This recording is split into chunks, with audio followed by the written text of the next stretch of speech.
La zakat de la science, c'est sa propagation. Je dois faire da'wa, comme nous le dit Yacine. Je dois propager cette science. C'est pas je la garde que pour moi comme un radin. C'est pas non, j'ai honte. J'ai honte de faire des rappels, j'ai honte parce qu'on va me traiter de misogyne. On va dire que je suis... que je déteste les femmes parce que j'arrête pas de faire des rappels sur les femmes, etc. N'aie pas honte, akhi. Qala Allah, qala Rasulullah. Si ces dernières ne sont pas contentes et qu'elles détestent tes propos, c'est parce que déjà de base, elles détestent l'islam authentique. Ce sont des apostates qui ont déjà apostasié avant même d'écouter ton hadith, avant même d'écouter ton verset. Donc peu importe ce que tu diras, peu importe de la manière dont tu le diras, parce qu'on en a lu beaucoup qui disent « Ouais, non, mais les hadiths, on les rejette pas, c'est la manière dont ils ont été dits qu'on rejette et dont on se moque. » Mais le rapporteur du hadith, en parlant par exemple de la sortie des femmes, quand le prophète sallallahu alayhi wa sallam leur avait dit « À vous le bord des routes », comment il l'a expliqué le rapporteur du hadith? Il a mis des petites roses. Il a mis un petit peu d'encens au-dessus pour que ça sente bon, pour parfumer ses propos. Il a dit les compagnonnes rasaient les murs. Elles se collaient tellement au mur lorsqu'elles marchaient que leurs vêtements s'accrochaient au mur et comment on appelle ça, s'effritaient. Donc, ne vous en faites pas, mes frères et mes sœurs. Ne pensez pas que c'est vous qui êtes coupables, c'est vous qui avez mal fait, c'est vous qui êtes maladroit. Ah oui, elles ont raison, peut-être que j'aurais pas dû employer cette formule-là. Tant que tu répètes comme un perroquet les propos des savants, les hadiths du messager d'Allah, la compréhension des salafus salih, sans rien ajouter, tu n'es pas blâmable. Ce sont les cœurs malades qui sont blâmables. Parce que peu importe comment tu l'aurais formulé, elles ne l'auraient jamais accepté. Elles vont jouer sur les mots. Non, mais il faut pas abuser non plus, raser les murs, on n'est pas des animaux, tatati tatata. Il aurait très bien pu dire, il suffit de marcher avec dignité, écarté du milieu de la route, etc. Admettons. Dites-leur ça. Ok, faites-leur plaisir. Dites-leur ça à ces féministes et ces apostates. Puis, apportez-leur un verset, puisque soi-disant, elles ne jurent que par le Coran. Soi-disant que les hadiths, on n'est pas sûr qu'ils soient authentiques, etc. Le Coran, vous y croyez toujours? Elles vont vous dire oui. Alors qu'en fait, elles sont sorties de l'islam depuis longtemps. Eh bien, regardez, testez-les et dites-leur « Waqarna fi buyutikunna ». Qu'est-ce que vous en faites de ce verset? Ok, vous êtes là à chicaner, à polémiquer pour 30 cm. Non, il ne faut pas raser le mur en étant collé. Il faut être à 30 cm du mur, c'est pas pareil. Il y a une différence. D'accord, admettons. Waqarna fi buyutikunna. Je vais t'apporter plus que cela, plus fort que cela, plus fort que de longer le mur lorsque tu sors. Allah Azza wa Jal t'a dit, restez dans vos demeures. Tu vas l'accepter, ça? Ce verset, tu vas l'accepter? Vous verrez qu'elles ne l'accepteront jamais. Pourquoi? Je viens de vous le dire. Parce que c'est pas la façon dont tu fais da'wa le problème. C'est pas les mots utilisés le problème. C'est pas le rappel en lui-même le problème. Le problème, c'est leur apostasie. Elles ont apostasié. Donc tout ce qui viendra d'Allah subhanahu wa ta'ala et de son messager, qui contredira leur passion et leur coufre et leur mécréance, en l'occurrence le féminisme. Et quand je dis elles, j'inclus aussi les omelettes brouillées là, qui se rabaissent à faire des trends de TikTok, à se dandiner comme des femmes. On ne sait même plus si c'est une femme à barbe ou un frère. On se pose la question. Il est là à se dandiner, il est tout content de se moquer d'un hadith, en se moquant de la religion d'Allah subhanahu wa ta'ala. Au lieu de dire, bon, on a entendu quelque chose pour la première fois, on n'était pas au courant, on va demander humblement et avec humilité des renseignements. J'ai entendu le frère qui a tenu une parole. Je sais que ce frère, il est étudiant en sciences. Il a un diplôme. Ça fait 15 ans qu'il est dans la science, ou plus, 20 ans. Sûrement que ça sort pas de son chapeau, je vais aller lui demander, soit directement à lui, soit à d'autres étudiants en sciences, il n'y a pas de mal, ou à des imams. Je vais même faire une recherche Google, il suffit de faire une recherche Google. La femme doit raser les murs, la femme doit marcher sur le bas-côté. J'ai le hadith qui m'apparaît tout de suite. C'est quand même incroyable, c'est prodigieux. À mon époque, j'avais pas Google pour faire des recherches. Je devrais ouvrir des livres et des livres pendant des heures pour trouver un hadith, pour trouver un jugement. Maintenant, on vous a mâché le travail. Cette technologie vous a mâché le travail. En 5 secondes, tu trouves tout de suite la source d'une parole que tu as entendue. Et tu pourras savoir si elle est authentique ou non. Si c'est la parole d'un décérébré, pervers, archi-frotteur, je sais pas quoi, ou c'est la parole du messager en quel tu prétends croire. Et ça t'évitera d'apostasier devant des dizaines de milliers de personnes en étant tout fier de toi. Donc on ferme la parenthèse pour répondre à cette polémique qui a pris beaucoup trop d'ampleur et sur laquelle tristement une grande partie de notre communauté a apostasié et sorti de l'islam sans même s'en rendre compte, prendre compte de la gravité de cela, de railler la religion d'Allah. Parce que ces gens-là qui se sont raillés vont vous dire c'est faux, on se raille pas de la religion, on se raille du frère qui a tenu ces propos-là. Premièrement, c'était pas mes propos, c'est les propos de Muhammad sallallahu alayhi wa sallam et du rapporteur du hadith. Deuxièmement, c'est la pratique des compagnonnes. Donc en te moquant de cette pratique, tu es en train de te moquer du minhaj des compagnonnes, des plus illustres femmes qui soient. Et troisièmement, وَلَا تَقْفُ مَا لَيْسَ لَكَ بِهِ عِلْمٌ. Allah Azza wa Jal nous dit, et ne poursuis pas ce dont tu n'as nulle connaissance. Qu'est-ce que tu viens nous donner des interprétations d'un hadith que de base, il y a encore 5 secondes, tu ne le connaissais même pas. Avant d'être tombé sur cette vidéo TikTok, tu ne l'avais jamais entendu de ta vie, ce hadith. Et après, tu te transformes, on ne sait comment, en Super Muftiette 3.1, Thunderbolt, et tu vas nous faire l'explication d'un hadith que tu viens tout juste de découvrir il y a 5 secondes. Oui, non, mais c'est parce qu'à l'époque, les rues, elles étaient serrées, blablabla, je ne sais quoi. Je ne sais quelle invention farfelue.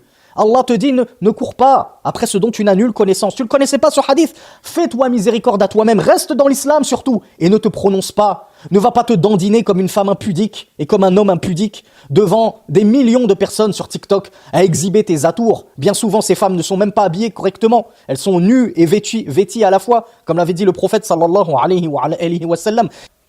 Et un homme avait dit à Ibrahim ibn Adham, l'un des pieux prédécesseurs également, قال الله تعالى ادعوني استجب لكم فما بالنا ندعو فلا يستجاب لنا.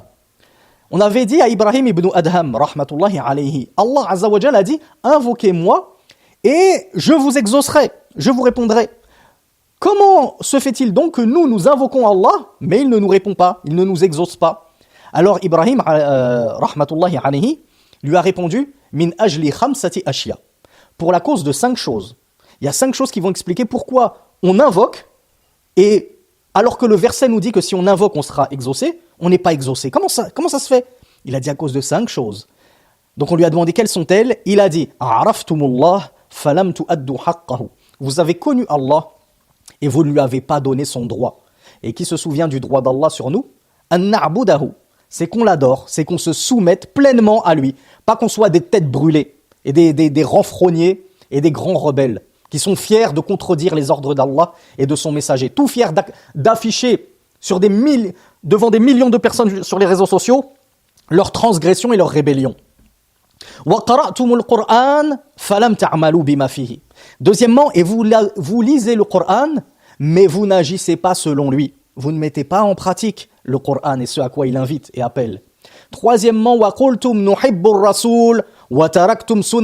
Allahu Akbar. Comme ces paroles résonnent fort dans nos oreilles en ces temps de fitna des féministes et des fémènes et des apostates. Il a dit troisièmement, et vous dites, nous aimons le messager, mais vous avez délaissé sa sunna. On vous dit la sunna du messager d'Allah sallallahu alayhi wa sallam, c'est que la femme ne sorte pas parfumée, elle ne sort pas maquillée, elle sort discrète, pudique, en longeant le bord du chemin et en ne se mélangeant pas aux hommes. Et alors vous allez les voir non seulement délaisser cette sunna, mais pire, la prendre en moquerie et en objet de raillerie jusqu'à en faire des traînes par des dizaines et des dizaines de traînes qui poussent tels des champignons vénéneux sur les différents réseaux sociaux. Quatrièmement, wa qultum nal'anu iblis wa ata'tumuhu. Encore une fois, ça c'est très vrai. Quatrièmement, vous dites, on maudit Iblis, on maudit Satan, alors que vous lui obéissez. Et vous prétendez ne pas suivre les pas du diable, mais il vous invite à l'exhibition et à exhiber votre parure et vos nudités. Et vous le suivez dans ce chemin et vous lui obéissez au lieu d'obéir à Allah subhanahu wa ta'ala qui vous a recommandé d'être chaste, pudique et de vous voiler et de vous dérober au regard de ces messieurs. Et surtout de couvrir votre nudité. Wal khamisa est la dernière chose pour laquelle vous n'êtes pas exaucé. Il ne faut pas ensuite pleurnicher parce que vous tombez en dépression. C'est la faute de vous-même. Et ce qui vous arrive sur terre, fabima kasabat aydikum, nous dit Allah, c'est parce que vos mains ont accompli. C'est pas à cause d'un virus qui vient de Chine et qui s'appelle la dépression. C'est parce que vos mains ont acquis que vous avez été touchés par ces mots-là. La 5e chose, taraktum uyubakum wa akhadhtum fi uyubin nas. Vous avez délaissé vos défauts et vous vous êtes mis à vous préoccuper des défauts des autres. On fait un rappel à une sœur. Ouais, toujours les femmes, vous avez que ce mot à la bouche. Quand est-ce que vous faites des rappels aux hommes? On te fait un rappel à toi. Tu délaisses tes défauts pour aller te préoccuper des défauts des autres. On est en train de te rappeler toi. Et dans d'autres cours et dans d'autres circonstances, on tape du doigt sur les hommes. Et quand on tape du doigt sur les hommes, c'est étonnant, on les entend beaucoup moins, je ne dis pas qu'on les entend pas du tout, mais on les entend étrangement beaucoup moins protester en disant « Ouais, toujours vous tapez sur nous les frères, occupez-vous un peu des sœurs qui font n'importe quoi, qui n'ont aucune pudeur, etc. » Donc quand on te fait un rappel, c'est pour ton bien. Ne le prends pas mal, ne commence pas à essayer de dévier du sujet et de l'orienter vers d'autres problèmes. Chaque chose en son temps. Pour l'instant, on est en train de traiter du problème de ton féminisme, ton apostasie. C'est le problème numéro 1. Il n'y a pas pire que l'apostasie. Oui, ce frère-là, c'est vrai, il porte des slims bizarres, il se fait des coupes avec des qazars et des dégradés. On sait même pas d'apparence s'il est musulman ou non. Des boucles d'oreilles, des colliers, on dirait une femme avec une barbe. Ben oui, ok, mais ça, c'est pas du koufr. Ça, le fait de ressembler à une femme, d'être efféminé, ça l'a pas fait sortir de l'islam. Mais toi, ce que tu dis comme parole de grande mécréance, de rejeter des hadiths, des versets, de dire que le prophète sallallahu alayhi wa sallam, il est tombé en dépression, etc., ça t'a fait sortir de l'islam. Donc, chaque chose en son temps. Traitons d'abord les plus grands mots avant de traiter les petits mots. Et des cours sur les hommes, il y en a. C'est juste que vous ne faites aucun effort pour les écouter. Vous prétendez, vous parlez toujours des femmes, vous parlez jamais des hommes. Mais qu'est-ce que t'en sais? Tu l'as su, notre darwa, déjà? Du témoignage d'un grand nombre d'entre ces personnes-là ne me connaissaient même pas de base. Donc elles prétendent que les étudiants en sciences ne parlent jamais des problèmes des hommes, alors qu'elles n'écoutent pas les étudiants en sciences. Au mieux, le maximum de leur science, c'est de suivre des rigolos et des clowns, influenceurs comme Reda Zer, Ilm Nour, etc. C'est ça leur science. C'est j'écoute des influenceurs, prédicateurs étudiants en sciences. Je sais pas c'est quoi un étudiant en sciences, ça veut dire quoi? Ça veut dire quoi être étudiant en sciences? Je sais pas. Moi leur cours là d'une heure, ça m'intéresse pas. Moi je veux des micro-rappels de 2 minutes. Avec de la musique en fond, Reda Zer qui fait le clown en train de rigoler sur la religion. Moi c'est ça qui m'attire. C'est pas la science pure et dure. Alors que dire d'écouter carrément des dolos de savants. Donc ces gens-là se sont eux-mêmes coupés de la science, puis ils se permettent de dire « oui, personne ne parle de ceci, personne ne parle de cela ». Mais moi, si je ne suis pas l'actualité médicale et que je ne lis pas de revues scientifiques dans le thème de la médecine, est-ce que je vais me permettre de dire « ouais, il n'y a aucun médecin qui a essayé de trouver un vaccin contre la Covid et qui a fait des efforts pour essayer de faire des recherches ». Qu'est-ce que t'en sais, puisque tu es coupé de ce domaine-là? Reste dans ton domaine. Reste dans ton domaine de l'exhibition, là, telle une carcasse de viande sur l'étal d'une boucherie. Contente-toi de ce que tu sais faire de mieux et ne t'improvise pas mouftia. Et ne donne pas des leçons aux gens. Parce que les problèmes des hommes, on les a traités. Il y a des vidéos chez un grand nombre de prédicateurs. Et moi-même, j'ai fait plusieurs vidéos sur les problèmes des hommes. Notamment les tenues vestimentaires pour les hommes. Ce cours-là, d'ailleurs, il remonte à plus de 6 ans. Vous allez sur ma chaîne, vous allez voir, ça fait 6 ans qu'on en a parlé. Il y a 6 ans, peut-être que toi, tu n'étais même pas encore musulmane. Tu ne savais même pas qui était Allah et son messager.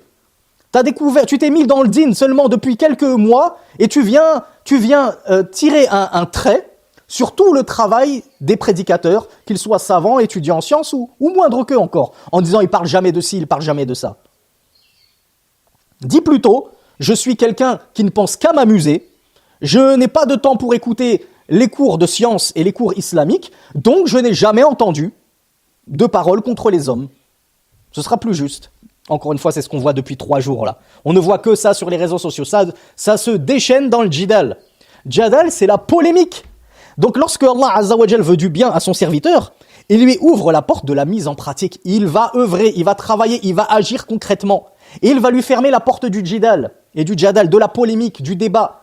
Comme ce qu'on voit depuis plusieurs jours de la part de ces féministes et des apostates. Oui mais, il n'y a aucun hadith qui dit ça. Tu leur apportes le hadith, ah oui mais il est daïf. Tu leur montres que malgré peut-être qu'il serait daïf, mais Allah a quand même dit cela, et le prophète avait aussi dit cela. Oui mais non, ça c'est... Oui mais oui, il y a toujours un oui mais. Oui mais non, c'est dans le contexte. Il faut remettre les choses dans son contexte, etc. Il y a toujours un oui mais, toujours du débat, de la polémique. En fait, tant que ça n'ira pas dans le sens de leur passion, tu les entendras toujours dire oui mais. Quand encore elles disent oui, et qu'elles ne disent pas de but en blanc non, comme je l'ai lu de mes propres yeux. Combien de sœurs n'ont pas dit non, on s'en fiche de vos hadiths, on s'en fiche de vos rappels, on s'en fiche de ce que vous nous racontez avec vos histoires de parfums, etc. On s'en fiche qu'on doit soi-disant laisser la place aux hommes sur la route, ne pas marcher en plein milieu, on s'en fiche. Je l'ai lu plusieurs fois ce on s'en fiche pour rester poli, parce que ce que j'ai lu en réalité c'est des termes bien plus grossiers et vulgaires. Et vous savez, vous les devinez très certainement.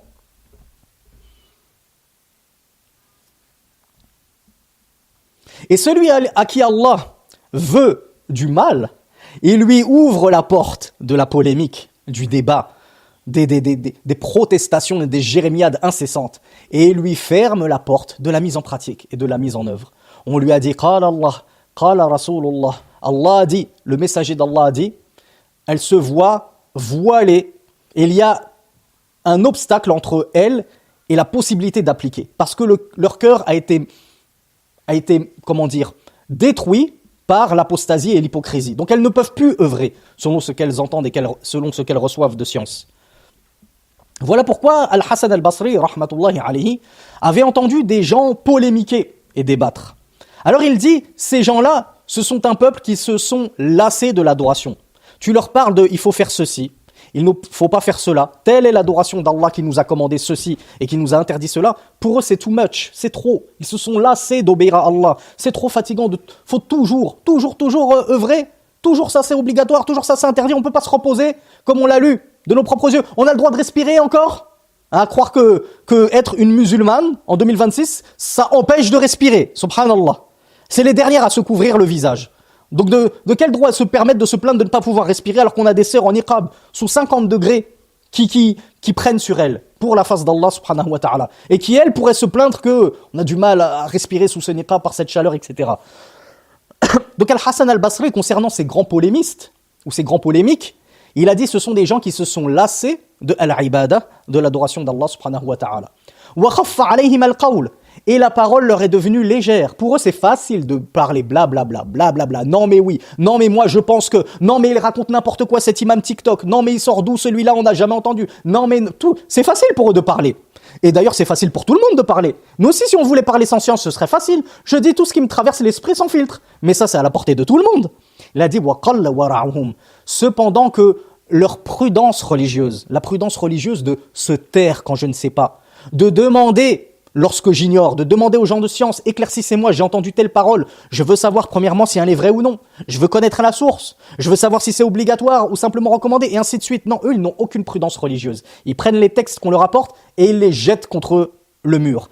Eh bien, comme leur prudence religieuse a diminué, takallamu, nous dit Al-Hassan al-Basri, c'est ce qui les a amenés à parler, polémiquer, débattre en long et en large, comme des jacasses.